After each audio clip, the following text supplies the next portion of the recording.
From deep in the heart of Texas, it's On Second Thought, powered by Hook'em.com. Hosted since 2016 by your favorite sports columnists, Cedric Golden of the Austin American-Statesman and Kirk Bohls of the Houston Chronicle.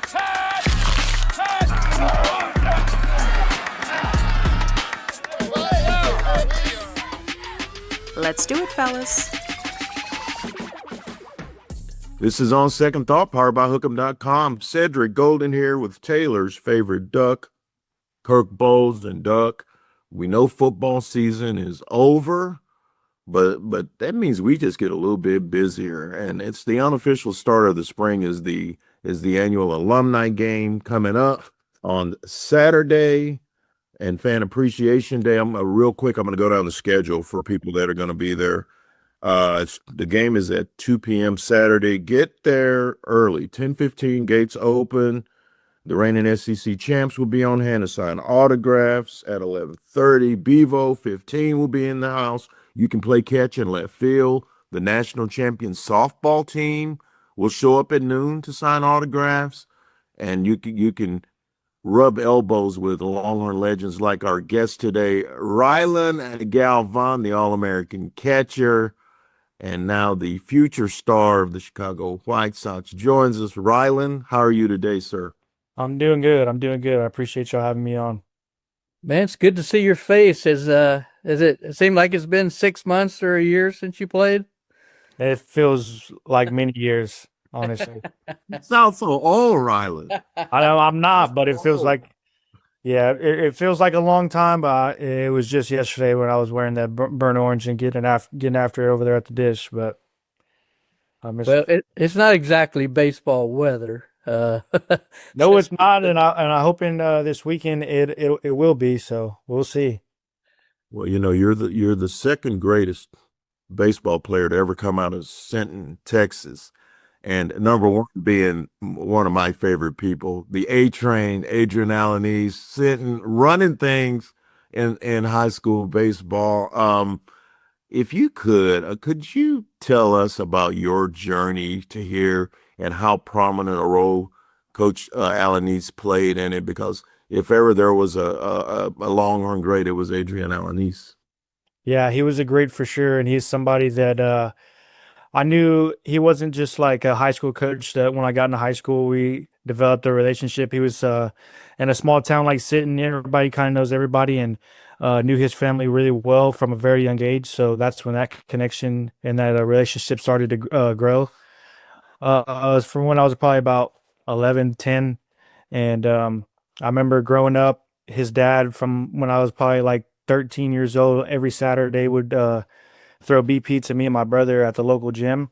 So it was like every Saturday we would go with Mr. Alanis, and he was always telling us like stories and stuff when Adrian played, road trips and just experiences they had. So I think my love for the University of Texas started from a very young age, and then obviously having Coach Alanis as a role model for me.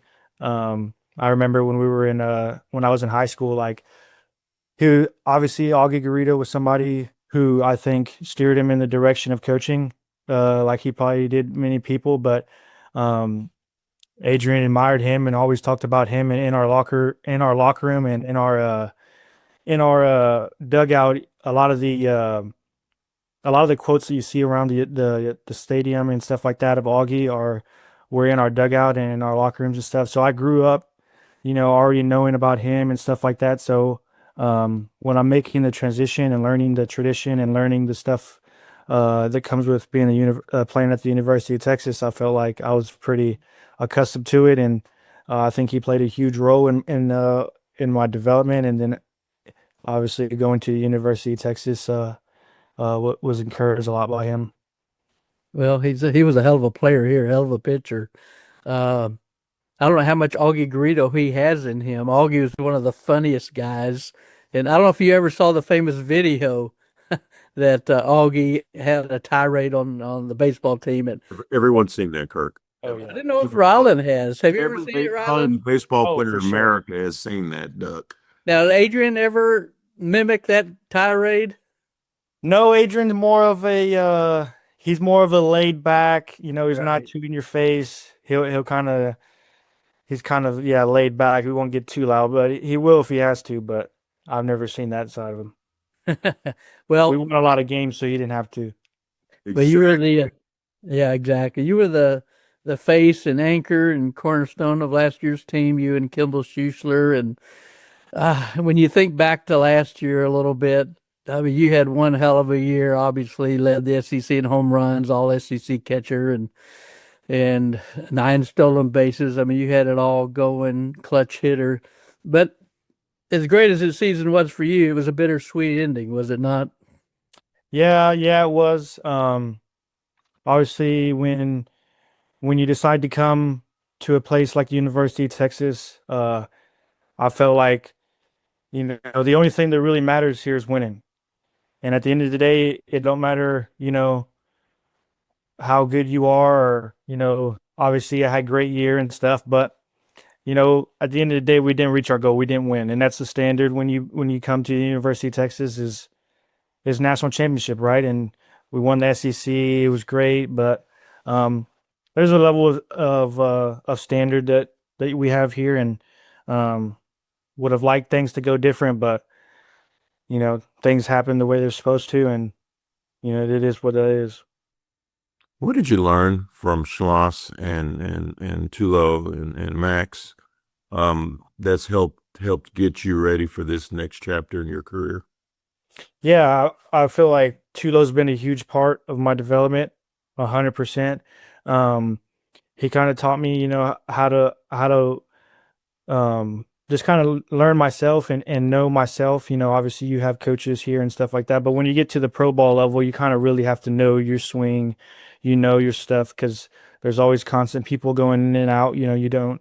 It's rare to have that one guy with you. Like these coaches in college are. So you kind of really, it's a lot of stuff on your own, and I felt like he taught me a lot of that, and obviously a big piece of um, all my development is credited to him.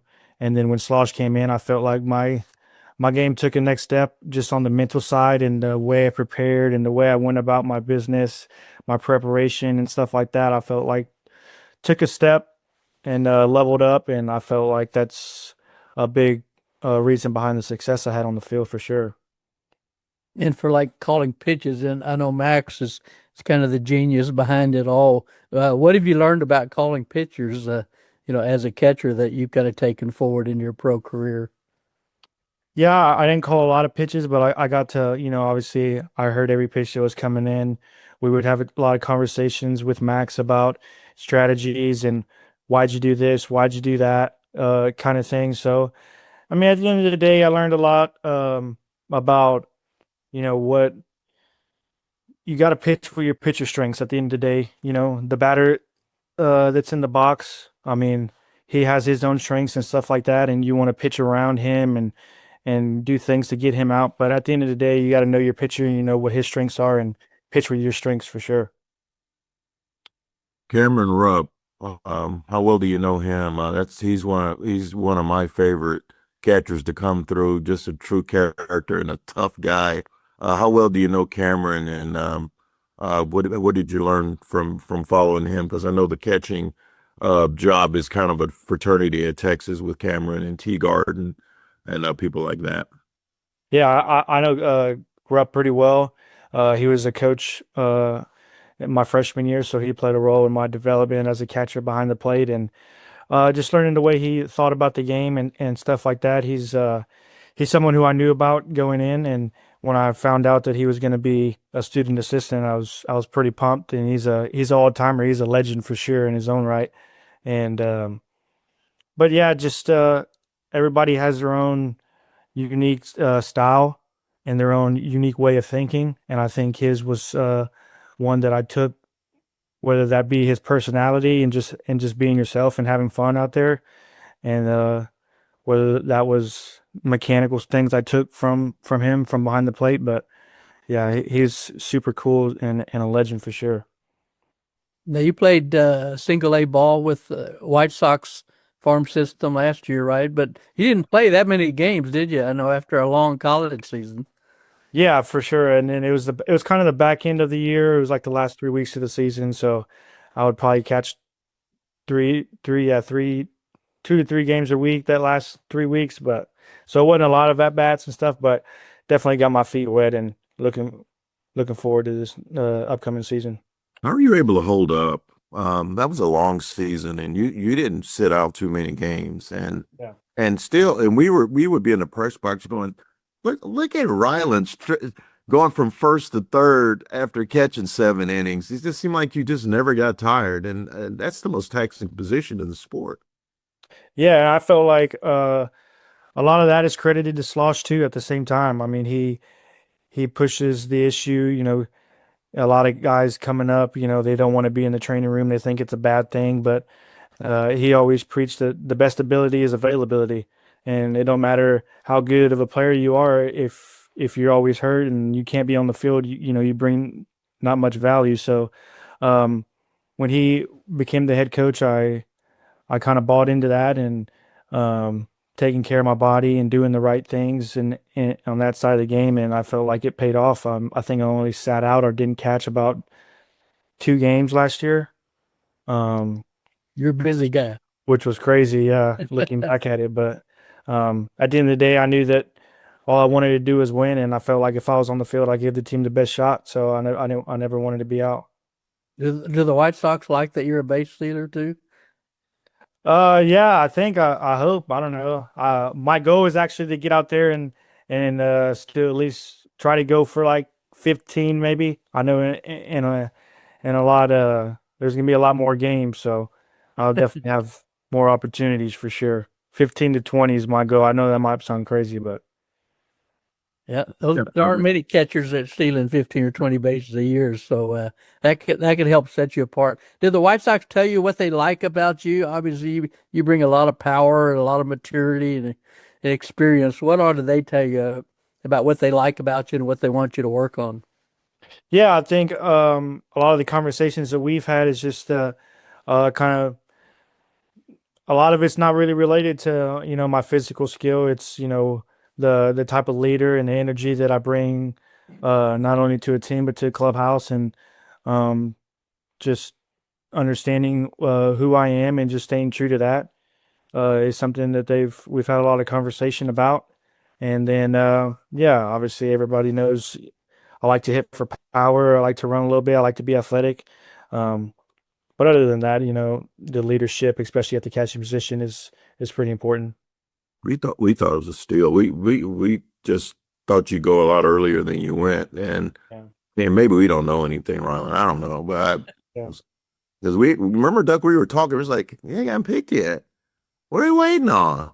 Yeah, I Yeah. know it, and everybody needs catchers too. I know, because it's not kids aren't growing up to catch. I mean, there are fewer kids are catching now than ever before, even though it's supposedly the fastest way to get to the big leagues.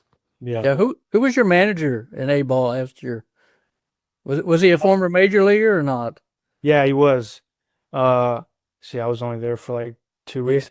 Yeah. Oh, He's not the A ball head coach anymore. I seen that he's gonna be in AAA now, so that's pretty cool for him. Good for Yeah. him. So your biggest memory, would that have been the walk off against Georgia? For sure. Yeah, take us through that. Yeah. So that's funny. Josh White had actually sent me a little clip from the. That's right. Who is that? We have no idea who that is. Oh, he's a legend too. He's a legend too, or he will be. But Terrible SID for Texas is probably the best idea on SID on purpose. I hope he's not listening. What kind of Yeah. clip did he send you?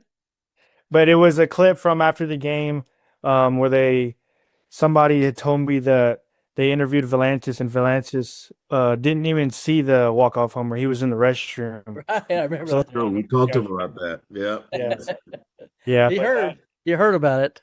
I did. I was thinking, did you rip your shirt off after that home run, or was that? I didn't rip it off. That was not my doing. No, you didn't do that. But Speaking when it of- started coming off, I was more than happy to take it off. But speaking of Valantis, that he might be the best pitcher in America that's returning.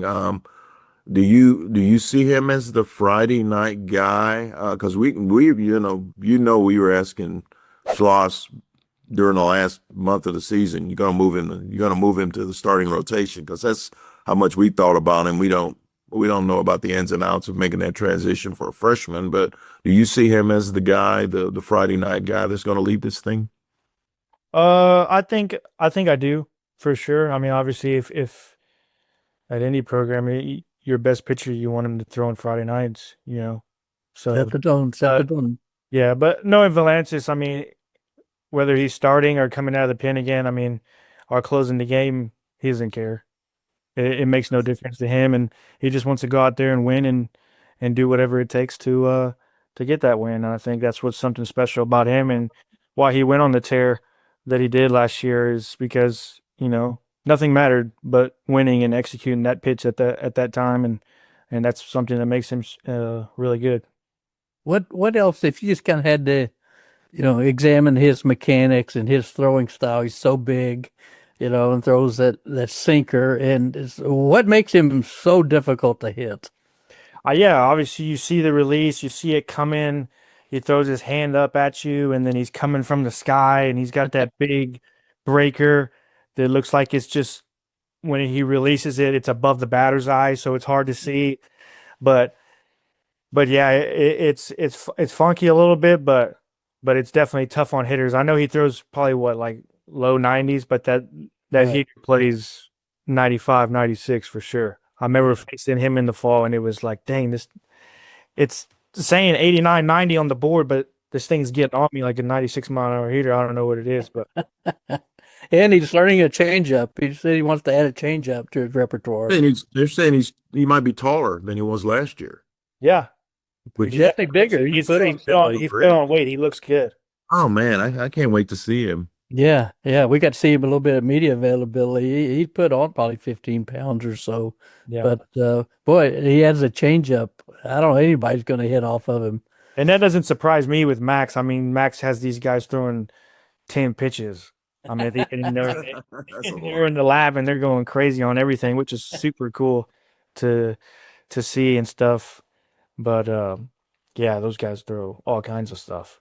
Any of those pitchers that you worked with? I don't know, maybe you've seen some of the new ones around, but any of those pitchers, have you been around them much in January and workouts and stuff? Any of the pitchers that you think are kind of taking off and that we better kind of look out for that might be their breakout year? I think one guy that always has stuck out to me even when I was there, and even more so now, is Thomas Burns. I feel like he's a guy that is a leadership brings that leadership to the staff and has that experience already, and he's just a competitor. He's just a bulldog, and he's balled in and he's for the guys, and he's just out there to get the job done. I feel like he's a guy that doesn't get a ton of credit, but I promise you, when you ask those guys around the facility, who's one guy that you want the ball in their hand when stuff's on the line, I promise you Thomas Burns is the name that's going to be coming up for sure. Yeah, he might well be the closer. Of course, he only throws about 100 miles an hour. So. The 101, I think, last year. Yeah. He's amazing. How about your catching replacements? Have you seen Carson Tenney, the transfer from Notre Dame? He's built like a catcher, maybe a linebacker, isn't he? Oh yeah. He's a lot bigger than me for sure, but he's a great dude. I got to know him a little bit when he was in the portal, and then the first time I really got to able to sit down was at the Buster Posey finalist thing in Wichita, and he's a great dude. No better person and obviously player to come in and that I would want to take my position for sure. And just being around him at the facility lately and stuff, he's just kind of taking over that leadership, like every catcher should, I feel if you're going to have a good team, that catcher's got to be one of those leaders, and he's definitely is that. I don't think he's stealing bases like you did, though. No, I did. And the crazy thing is, you guys been talking about me stealing back. I'm not the fastest guy. That's what, but you've always, but you were effective. You were smart on the base paths. Yeah, Got exactly. gunned a couple of times, but I did. Yeah, did. that's okay though. That's okay though. So what was your secret? Just reading pictures? Yeah. Garrett Mosiello was our base running coach, and I think they kind of him and Slosh introduced that kind of like shuffle lead into your steal, and there's a lot of different techniques and different stuff to look at, and keys that every guy has. Base running and stealing is something that we watched a ton of video on before series and games and stuff, and you kind of knew when you can take bags on guys. So I learned that little in and out of base running, which I felt like I wasn't the fastest guy, but I just always had a feel for when I could go and when to take off and things like that. But I remember that Georgia weekend, I think it was Saturday, I think I stole second and then stole third immediately after. And I remember Coach Slosh before the game, the guy that was pitching was a lefty, and he had a real like his head. We used to like key off the head at second, so like he would hold it or pause for a while and then deliver the pitch as soon as he turned his head. And he was like, "Whoever gets on second, the first guy gets on second, you better steal first pitch." So I happened to be the guy, and I stole second, and then immediately stole third, and I was like, that was kind of sick. That's intimidating. It was sick. That's intimidating. I'm sorry. You got your catchers. Yeah, that's kind of get in his head. I got to ask you. I mean, with you and your new roommate in South Austin, Jalen Flores, man, those parties going to be lit. With you guys gone, as far as the everyday players, Ethan Mendoza, guys like that, who's got to step up into that leadership role that you guys vacated? I think there's a couple guys. I think one guy for me, which it should be Tinney, obviously, being the catcher. And then another guy that I think can step in is Casey Borba. I think he's a guy that's slept on a little bit too, but he's going his third year in the program already. Has been around for a lot, has a ton of experience, and I think this year's that year where it's going to kind of take off. I remember I don't know if I was talking to Jalen or somebody the other day, but if you look at me and Borba's career, I think we kind of start where ours is like on the same path. I came in my freshman year, didn't play a lot, but got some experience. He did the same. My sophomore year, I kind of took a bigger role, started playing more, kind of started to come into my own and kind of have my own identity as a player. And then my junior year just kind of took off. I think he's on the same path as that. And so he's a guy that I think can definitely, based off experience and just the type of person he is, can fill that leadership role. And then I think he's about to have a huge junior year. Yeah, he broke out at third base, and now he's got some big shoes to fill with Kimball Schuessler's at first base. What is Kimball up to? He's not playing baseball anymore, is he? He's coaching. He's still at the university, and Coach Sloss brought him on. And is he a GA? I don't exactly know what his title is. I don't want to say the wrong thing. I don't know if that would be bad or not, but yeah, he's kind of connected and glued to Tulo's hip. He's kind of just Tulo's assistant, I guess. He does a lot of the hitting stuff. But Kimball's, what a guy that guy is. I mean, oh yeah, grinder. And he's always known he's wanted to coach, and what a better place to be your first coaching gig than University of Texas. Man, go ahead. It's great. Schloss said availability last week. He may be the best defensive first baseman he's ever coached. Yeah. And here's another catcher, he's kind of found his way and found a new position, and, he didn't drop a ball, I'm telling you. And both you guys were just such great leaders and, faces of the program. So, anyway, so how long before you see in the big leagues, Rylan? I knew he was going to ask you that. Give me 2 years. Okay. Nice. 2 years or less. I don't know. If I go on a run here, you might see me there in September. Maybe, August or something. Yeah. There you go. I like it. I like that confidence. Let's go. I hope the White Sox have a good year, but if they're really crappy, that will increase your chances of getting moved up because they want to look at some young guys. That's what they do.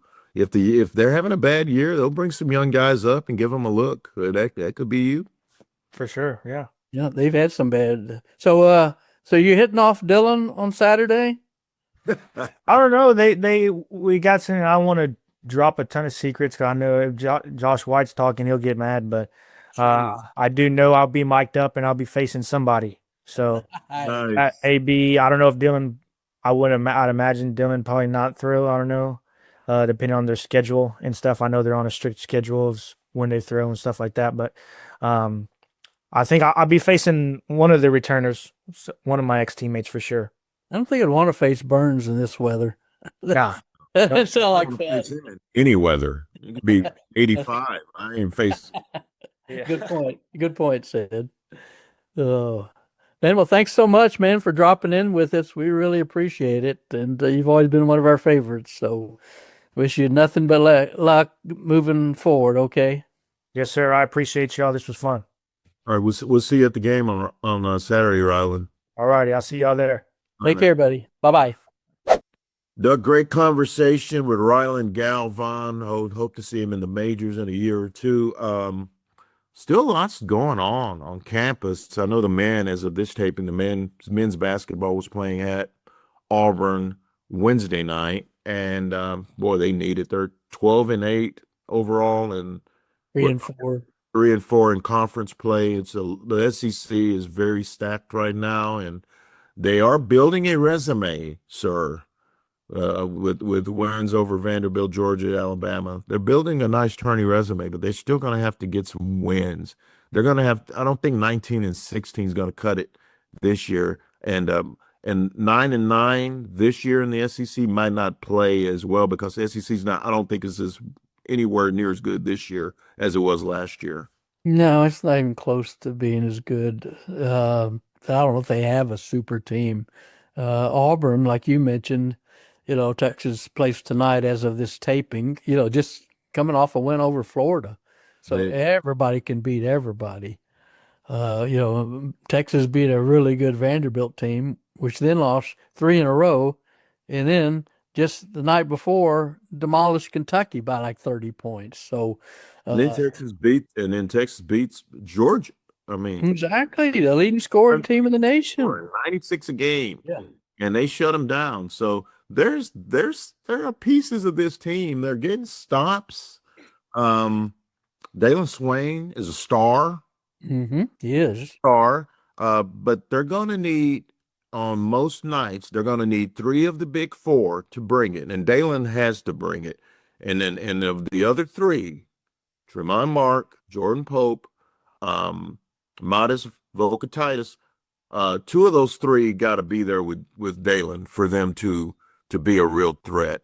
90 and 9 out. They're not going to win if Dalen Swain doesn't play well. No, he has to play well. That's kind of a given. And Modest Volkatitis, he gets to the free throw line a lot, but he fouls a lot too. He's not going to be a consistent, 18, 22-point scorer. So it really falls on Jordan Pope and Tremont Mark. One of those 2 at minimum, if not both, have to play good games. See, even after those wins you just recited, right now they're the last team in, according to ESPN bracketology. That shows you how little their margin for error is. Because right now, if anything knocks them out, it's probably that home overtime loss to Mississippi State. Hey, that was a killer. That could be their football Florida, So, they've got what is it? We got 11 games left. Including Auburn game, which was last night. And they're all tough. And I was trying to think, they play Oklahoma twice. Mm-hmm. But at home, they've got OU, South Carolina, Ole Miss, LSU. Those are winnable games. And then Florida.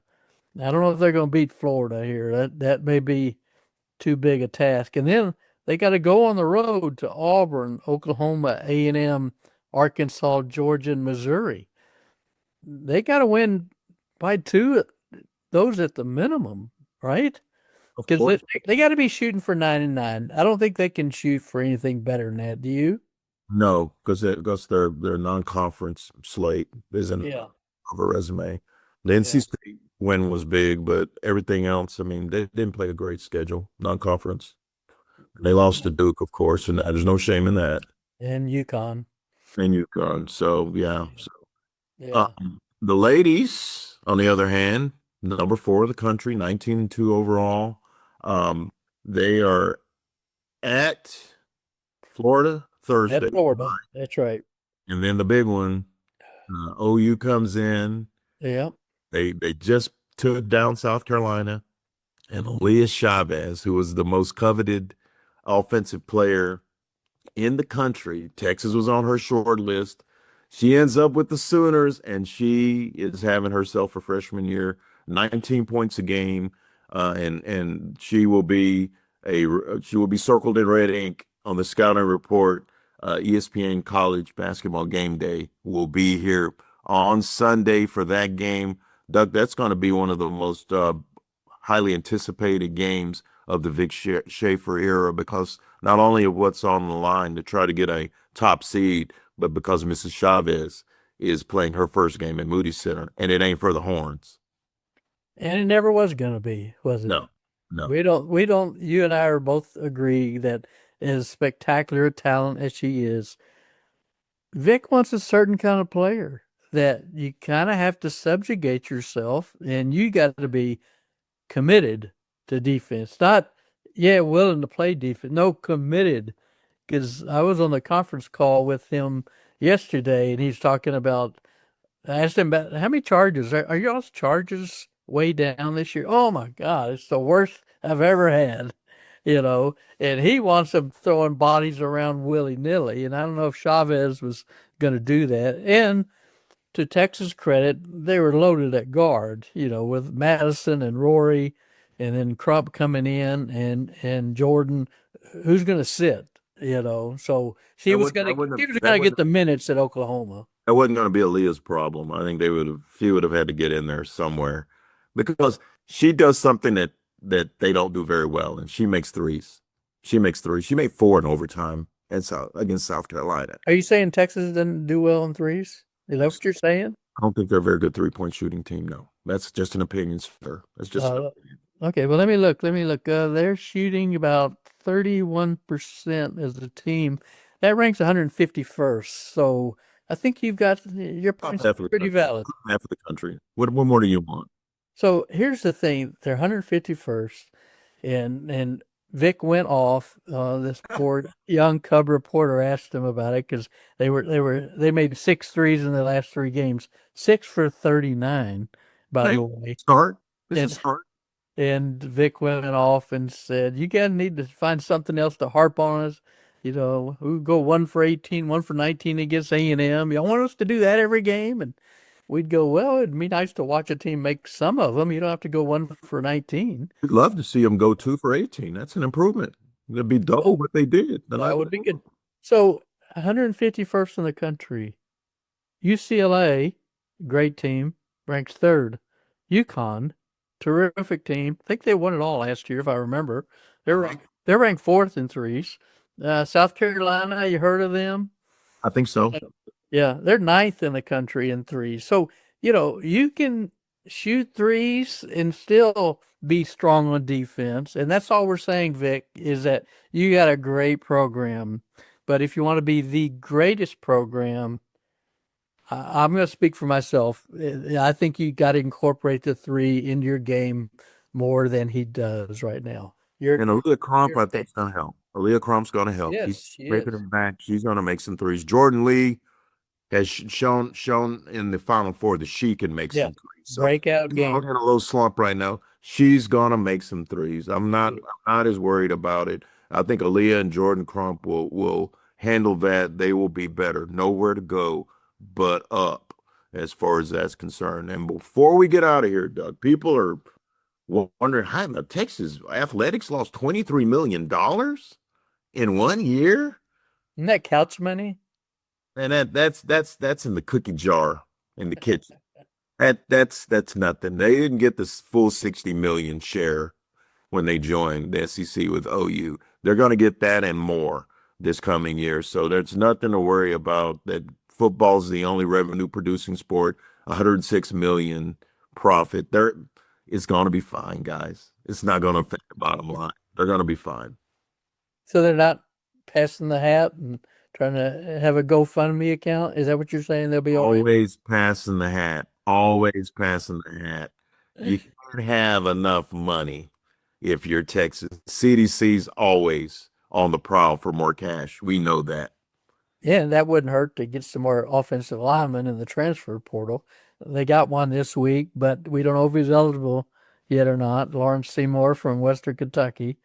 Kind of ballyhooed. He's a guard, which they need. So, but who knows when that'll be cleared up. So, I don't know. I still like to see him get another offensive lineman or 2 or 3. Do you know LSU has signed 9 offensive linemen in the portal?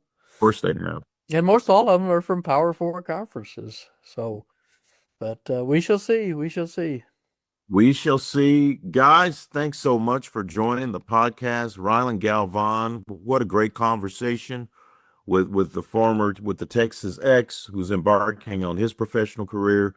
Show up to the alumni game. The Duck will be there. I will be there. Come up, shake our hands. Don't throw a drink on us like they used to do to Kirk back in the day when you had hair. But we'll be happy to see you over at the Dish. That will do it for this episode of On Second Thought. Thanks for joining us, guys. We'll see you next time. That's a wrap. You've just experienced On Second Thought, powered by Hookem.com. Want more? Join Sed and Kirk every Thursday for a fun sports ride from the ATX. Find archived episodes anytime on YouTube, Apple, Google Play, and Yahoo.